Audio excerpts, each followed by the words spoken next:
नमस्कार मेरे साथियों।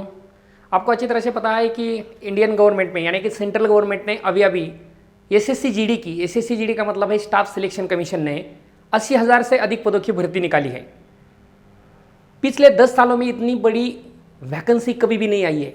तो ये एसएससी जीडी का सिलेबस क्या है, उनकी आयु क्या हो सकती है, योग्यता क्या है, कौन सी किताब पढ़ने हैं, कौन से नहीं पढ़ने हैं, सक्सेस कैसे होनी चाहिए, ये सारी बातें करने के लिए मैं आपके सामने खड़ा हूँ। नमस्कार, महाराष्ट्र से मैं लहू सर आपसे आज नम्र निवेदन करता हूँ कि पूरा वीडियो देखिए। अगर आपने ये पूरा की पूरा वीडियो देख लिया तो समझ लो आपके जीवन में ऐसा एक समय आएगा कि आप इंडियन गवर्नमेंट के सर्वेंट बन जाएंगे। एसएससी जीडी यानी स्टाफ सिलेक्शन कमीशन जो 80,000 पदों की भर्ती निकल चुके हैं, उनका सिलेबस क्या है ये हम आपको पूरी तरह से बताने वाले हैं। देखो, अभी जो भर्ती निकल चुकी है 80,000 से अधिक पदों की, उसमें कौन से पद होते हैं आप यहाँ देख सकते हैं कि ये पूरे भर्ती प्रक्रिया में अब से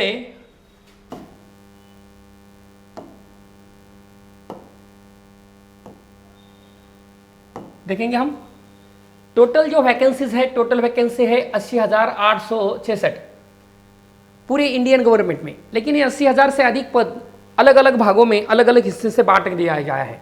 कौन सा? बीएसएफ है। बीएसएफ का मतलब होता है बॉर्डर सिक्योरिटी फोर्स। हमारे भारत की रक्षा करने के लिए यानी चाइना के बॉर्डर पर, पाकिस्तान के बॉर्डर पर और नेपाल के बॉर्डर पर, सारे बॉर्डर पर हमारे फौजी लोग काम कर रहे हैं, अच्छी तरह का काम कर रहे हैं। लेकिन उनका जो कार्यभार है वो अलग अलग तरह का बांटा गया है। पहले देखें तो बीएसएफ, जब कोई संग्राम नहीं चल रहा, कोई गदर नहीं चल रहा, यानी कोई लड़ाई नहीं चल रही, झगड़ा नहीं चल रहा, तब हमारे सीमाओं की रक्षा करने के लिए जल दल होता है ना, उनका नाम होता है बीएसएफ।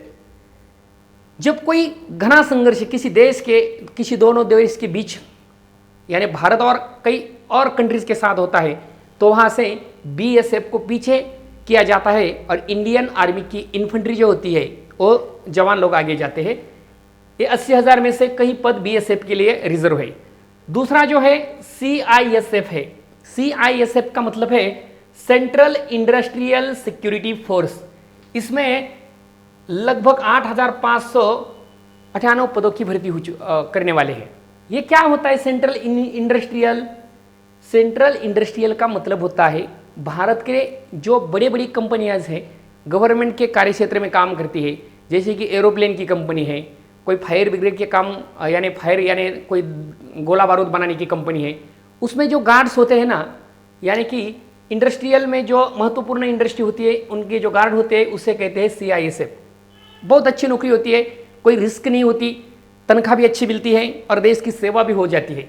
तीसरा जो पदनाम होता है वो होता है सीआरपीएफ।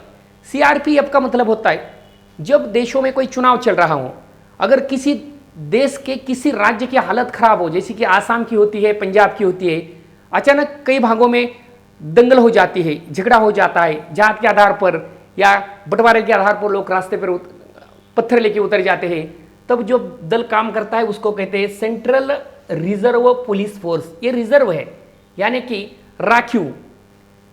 ये जो पदनाम है इनकी 25,000 से अधिक वैकेंसी यहाँ है, 25,427। यानी एसएससी से ये भी बड़ा चांस, बड़ा मौका अपने सारे 10वीं पास छात्र के लिए हो सकता है। तीसरा जो पदनाम है वो है एसएसबी। एसएसबी का मतलब जो होता है सशस्त्र सीमा बल। पहले तो सशस्त्र सीमा दल संसद की रक्षा करती थी, लेकिन अभी सशस्त्र सीमा दल देश के अलग अलग भागों में अलग अलग सीमाओं पर तैनात की जा रही है। आगे वाला जो पदनाम है आईटीबीपी है, यानी Bharat Indo Tibetan border force. Tibet का तो आपको अच्छी तरह से पता है, दुनिया का छप्पर माना जाता है। भारत और चाइना के बीच जो तिब्बत वाला हिस्सा है वहाँ जो फौज कार्य कर रही है भारत की, वो आईटीबीपी है। इनकी वैकेंसी निकल चुकी है 3,006। यानी यहाँ भी आपको बड़ा मौका हो सकता है, अच्छी सी नौकरी मिल सकती है ये 80,000 में से। तीसरा है एआर। एआर का मतलब होता है असम राइफल। असम राइफल ये अलग तरह का दल है, स्टाफ सिलेक्शन यानी निम्न लक्ष्य स्तरीय दल से काम करता है, लेकिन जॉब के लिए बहुत अच्छा है और देश की सेवा भी हो सकती है। अब बन सकते हैं इनके लिए 4,776 वैकेंसी जहाँ है। तीसरी आगे वाली जो वैकेंसीज है एसएसएफ यानी स्पेशल सिक्योरिटी फोर्स। वैसे तो ये स्पेशल सिक्योरिटी फोर्स क्या होती है, हमारे भारत में और एक स्पेशल सिक्योरिटी फोर्स होती है जिसको कहते हैं, यानी जो हमारे देश के प्रधानमंत्री उनके परिवार वाले, इसके लिए होती है वो एसपीजी होती है, एसपीजी यानी स्पेशल प्रोटेक्शन गार्ड्स। उसी आधार पर ये बनी हुई है स्पेशल सिक्योरिटी फोर्स जो वीआईपी लोगों को होती है। तीसरी जो होती है आगे वाली यानी तीसरी यानी आखिरी वाली एनआईए, ये नेशनल इन्वेस्टिगेशन एजेंसी होती है। अगर किसी देश से कोई खबर, छोटी सी खबर किसी देश के हिस्सों से निकालनी है, यानी सुरक्षा के वास्ते देश में क्या चल रहा है, अलग अलग कंट्री में भारत के बारे में क्या क्या चल रहा है, और देश में भी भारत के जो पड़ोस वाले देश है वो कुछ हादसा तो नहीं मचा रहे हैं, इनकी इंक्वायरी करने के लिए, इनका इन्वेस्टिगेशन करने के लिए जो फोर्स बनाई दी जाती है बहुत ही इंपॉर्टेंट होती है। एसएससी में आपको अगर सबसे ज़्यादा अंक मिले तो आप एनआईए और सीआईएसएफ और एनआईए का ऑप्शन चुन सकते हैं। इनकी भी 250 की वैकेंसी है। इतनी सारी वैकेंसी जो आई है वो आपके लिए फायदेमंद साबित हो सकती है। देखो ये सारी बात हो गई, लेकिन एसएससी में जीडी में भर्ती होने के लिए हमारी आयु क्या होनी चाहिए, हमारे लिए शारीरिक योग्यता क्या होनी चाहिए, ये भी तय करना होगा। नहीं तो कोई ठेंगा आदमी जाकर भर्ती नहीं हो सकता। ये कोई जॉब की वैकेंसी नहीं है, ये देश रक्षा की भी वैकेंसी है, ये भी ध्यान में रखना चाहिए।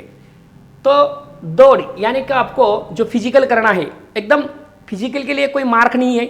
आपकी जो एग्ज़ाम होने वाली है खाली 60 क्वेश्चन से और 120 से अंक से होने वाली है। ये खाली जो फिजिकल है वो क्वालिफिकेशन है स्टाफ सिलेक्शन का, यानी इसे कोई अंक नहीं मिलेंगे। यानी आपका जो सिलेक्शन होने वाला है एकमात्र 160 अंकों से ही होने वाला है। इसके लिए फिजिकल के कोई अंक नहीं है, क्वालिफिकेशन है। हम देखेंगे जनरल ओबीसी एससी के लिए हाइट क्या होगी, ये भी देखेंगे। शारीरिक दौड़ जो है सारे मेल लोगों को यानी जेंट्स लोगों को, बच्चे लोगों को 5 किलोमीटर की दौड़ लगानी है और टाइमिंग दिया है 24 मिनट। बिल्कुल आसान तरीके से आप दौड़ के आ सकते हैं, छोटा बच्चा भी आ सकता है, लेकिन मैदान वाला हो। और जो फीमेल्स है लड़कियों के लिए 1600 मीटर की दूरी आपको 8.5 मिनट में पार करनी है। अगर ये क्वालिफिकेशन आपने तय कर लिया तो आप इंडियन जीडी में जा सकते हैं। इसके आगे जाकर ये जो हाइट है उनके लिए कितनी होनी चाहिए, बहुत सारे लोग कहते हैं कि एसएससी में बहुत बड़ी हाइट होनी चाहिए, बड़ी हाइट होनी चाहिए, ऊंचा लंबा कद होना चाहिए। बिल्कुल नहीं दोस्त लोग, आप देख सकते हैं जो जनरल यानी सर्वसाधारण, ओबीसी, एससी, ये सारे के लिए जो हाइट होनी चाहिए वो 170 सेंटीमीटर होनी चाहिए मेल के लिए, और फीमेल के लिए जो हाइट होनी चाहिए, फीमेल के लिए होनी चाहिए 157 सेंटीमीटर। समझ में आ गया। जनरल में कौन कौन आ सकता है, जिसके लिए ये जनरल, ओबीसी और एससी कैटेगरी की हाइट है। चेस्ट जो होती है वो मेल लोगों को 80, तो यानी 80 या 85, लड़कियों के लिए कोई चेस्ट नहीं दिया है। एसटी कैटेगरी जो है हमारे भारत में, उनके लिए हाइट में यहाँ रिजर्वेशन रखा 162 सेंटीमीटर हाइट है, और चेस्ट जो है मेल लोगों को ये 76 से 81 तक है। यानी 10वीं पास कोई भी लड़के के पास अगर ये शारीरिक बल हो, हाइट हो और ये दूरी तय कर सकता है, भाग सकता है, तो आप एसएससी जीडी में जा सकते हो। आगे देखेंगे एसएससी जीडी में भर्ती होने के लिए कैसे गुजरने पड़ता है। पहले तो एग्जाम है, एग्जाम में देखेंगे आप कौन से सब्जेक्ट आते हैं। 4 प्रकार के सब्जेक्ट आपके सामने मैंने रखा है। पहला है जनरल इंटेलिजेंस एंड रीजनिंग्स, यानी जिसे कहते हैं हम बुद्धिमत्ता और math.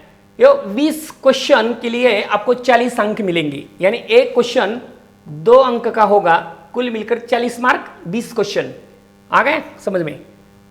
General knowledge and general awareness, यानी जीके का जो हिस्सा है उसके भी 20 क्वेश्चन है, एक क्वेश्चन 2 अंक के लिए है, और कुल मिलकर 40 अंक का आपको एग्जाम देना है इस सब्जेक्ट के लिए। तीसरा जो है एलिमेंट्री मैथमेटिक्स यानी मैथ, ये भी 20 अंक के लिए, हर एक सवाल 2 अंक के लिए, कुल मिलकर बनेंगे 40।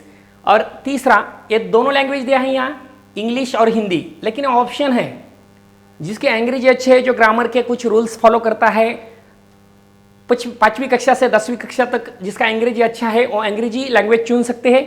जिसको अंग्रेजी से डर लग रहा है क्योंकि अंग्रेज तो हमारी भारत की मातृभूमि की भाषा नहीं है, अंग्रेजों की भाषा है, वो बिल्कुल अंग्रेजी ना ले, उनके लिए हमारी जो भारत देश की भाषा है हिंदी भाषा चुन सकते हैं। आ गया समझ में। आगे आप देख सकते हैं इसके लिए भी 20 अंक है, कुल मिलकर 40 अंक, यानी पूरी एग्जाम जो आपको देनी है ये देखेंगे 40 40 40 40, ये 160 अंकों की एग्जाम है जो आपको 60 मिनट में देनी है। समझ में आया ना, 60 मिनट का मतलब होता है 1 घंटा। 1 घंटा में आपको तय करना है और जो मेरिट फाइनल बनेगा वो भी इसी अंक से बनेगा। फिजिकल से निर्भर नहीं है, फिजिकल से कोई डिपेंड नहीं है, खाली क्वालिफिकेशन है। समझ में आ गया? चलो आगे देखेंगे।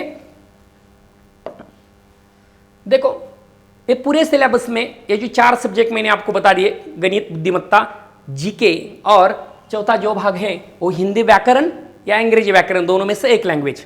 कौन से टॉपिक आ सकते हैं, आप ये पूरा वीडियो देखिए। अगर आपको सिलेबस अच्छी तरह से ध्यान में आ गया तो ही आप पेपर को टैकल कर सकते हैं, आइंदा नहीं कर सकते। देखो यहाँ खंड दिए हैं तैयारी के लिए। विषय जो टॉपिक है, पहला जो मैं खुद पढ़ाता हूँ वो जीके है, यानी जनरल नॉलेज। इसमें दिया है भारत और उनके पड़ोसी देश। भारत का क्षेत्रफल कितना है, किस देश की सीमाएं उनको लगी चुकी है, पड़ोस में है, समुद्र सीमा कितनी है, सबसे ज़्यादा सीमा कौन से देश के लिए है, सबसे कम सीमा कौन से देश के लिए है, भारत के कितने राज्यों की सीमा कौन से देश से लगी हुई हैं, ये सारी बातें इसमें आ सकती है। दूसरी बात है खेल, अभी भी विश्व चषक क्रिकेट हुआ है, कौन से देश के साथ हुआ है, किसने जीता है, फुटबॉल का विश्व विजेता कौन है, ये सारी बातें खेल कूद की पूरी विश्व की यहाँ पूछी जा सकती है। इससे आगे जाएंगे आप भारतीय संविधान में। भारतीय संविधान किस देश से लिया है, इंग्लैंड से लिया है, कितने परिच्छेद लिए हैं, कौन से आर्टिकल्स उसमें होते हैं, वो जो हम संविधान स्वीकृत कर लिया उसकी तिथि कौन सी है, ये सारे सवालों को जवाब आप यहाँ भारतीय संविधान में मिलेंगे। तीसरी बात है संस्कृति। संस्कृति में आर्य संस्कृति से लेकर आज तक का जो हमारा जीवनमान है, बदलाव है, पहराव है, उनके बारे में आपको सवाल आ सकते हैं। उसके बाद होता है भूगोल, यानी भारत का जो प्राकृतिक रूप है कि समंदर कितने बाजू में है, भारत में नदी कौन से बहती है, पर्वत कौन से है, ये सारी पहाड़ी इलाके कौन से है, पूरी जंगल विंगल पूरी बात आपको ज्योग्राफी में मिलेगी। सबसे ज़्यादा सवाल आज तक स्टाफ सिलेक्शन के लिए जो आते हैं, फिर आईएमपी है ये सब्जेक्ट आपको हिस्ट्री वाला। इंडिया जैसा हिस्ट्री विश्व के किसी भी देश को नहीं मिला है, इसलिए सबसे ज़्यादा स्टाफ सिलेक्शन में सवाल अगर जीएस के रूप में आएंगे तो हिस्ट्री पर आ जाते हैं। यानी आधुनिक भारत से लेकर आज तक आपको हिस्ट्री पढ़नी होगी। तीसरी बात है आर्थिक दृश्य, यानी भारत का बजट कैसा होता है, बजट कौन से सदन में रखा दिया जाता है, भारत की तरक्की हो गई, अधोगति हो गई, कैसे पूरी बात आपको ये आर्थिक स्थिति में मिलेंगी। सामान्य राजनीति, यानी भारत की पार्टियां कब बनी, कब टूटी, कौन से पार्टी का कौन सा सरकार बनी, ये इसके बारे में, राजनीति के बारे में आ सकता है। और वैज्ञानिक अनुसंधान, यानी भारत के कौन से वैज्ञानिकों ने किसकी खोज की है, इसके बारे में ये सवाल आ सकते हैं। मैं जरा रफ्तार से बात कर रहा हूँ क्योंकि कम समय में आपको मुझे ज़्यादा से ज़्यादा तक सिलेबस और नॉलेज के बारे में पहुँच करना है। चलो आगे देखेंगे।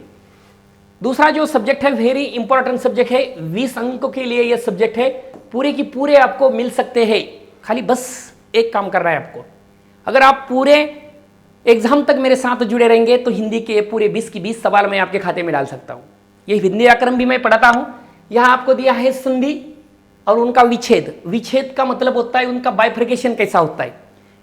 2 शब्द का एक शब्द बनने से बनती है संधि, और वो कौन से शब्द से बना है ये कहलाना, इसका मतलब है विच्छेद। यानी संधि है, उपसर्ग है जो शब्द से आगे लग जाते हैं, प्रत्यय है शब्द के पीछे लग जाते हैं, पर्यायवाची शब्द है यानी सिमिलर वर्ड्स। समझ में आ रहा है? हाँ बिल्कुल बिल्कुल। मुहावरे और कहावतियाँ, यानी कुछ लोक उक्तियाँ होती हैं जो हम व्यवहार करते हैं, आपस में बातचीत करते हैं, कभी पूरा अर्थ के नहीं बात करते, कुछ छोटा सा अर्थ की बात करते हैं, उसे लोक उक्तियाँ कहा जाता है। इसके बारे में कम से कम एग्जाम के लिए 2 मुहावरे और लोक उक्तियाँ आती है। सामासिक पदों की रचना और उनका विग्रह यानी समास, जो आप मराठी व्याकरण में पढ़ते हैं, हमारे महाराष्ट्र की छात्र के लिए ये तो बहुत आसान सवाल है। विपरीत अर्थ यानी विलोम शब्द, ऑपोजिट वर्ड्स कहा जाता है जिसको, यानी एक अर्थ से उनके विरुद्ध वाला शब्द कहना है, इसके कहते हैं विलोम शब्द। ये पूरी बात जो है वाक्यांश के लिए एक सार्थक शब्द, संज्ञा से बड़े विशेषण, अनेकार्थी शब्द यानी पर्यायवाची शब्द। वाक्य की शुद्धियाँ, यानी हम जब गलत वाक्य लिखते हैं उसमें कुछ वर्तनी गलत होती है, ये इसमें दिया जाएगा। अशुद्ध वाक्यों का शुद्धिकरण और अशुद्ध का पूरा। वाच्य, ये कर्तुवाच्य, कर्मवाच्य और भाववाच्य, जिसे हम मराठी में प्रयोग कहते हैं। ये तीनों ही प्रकार मराठी के वैसे की वैसे ही हिंदी में है, लेकिन थोड़ा सा बदलाव है। आपको ये पूरी बात अगर पढ़नी है तो मेरे साथ जुड़े रहो, मेरी बैच पूरी करो, आपको समझ में आ जाएगा। यह क्रिया सकर्मक, कर्मक, पूर्वकालीन क्रिया, ये शब्द, शुद्ध शब्द, शुद्धिकरण, शब्दगत शुद्धि का कारण, अंग्रेजी के परिभाषिक तकनीक शब्दों के समानार्थी हिंदी शब्द, यानी अंग्रेजी में जो शब्द होता है उनके लिए भारतीय भाषा में कौन से शब्द का प्रयोग किया जाता है, ये यहाँ पढ़ना है।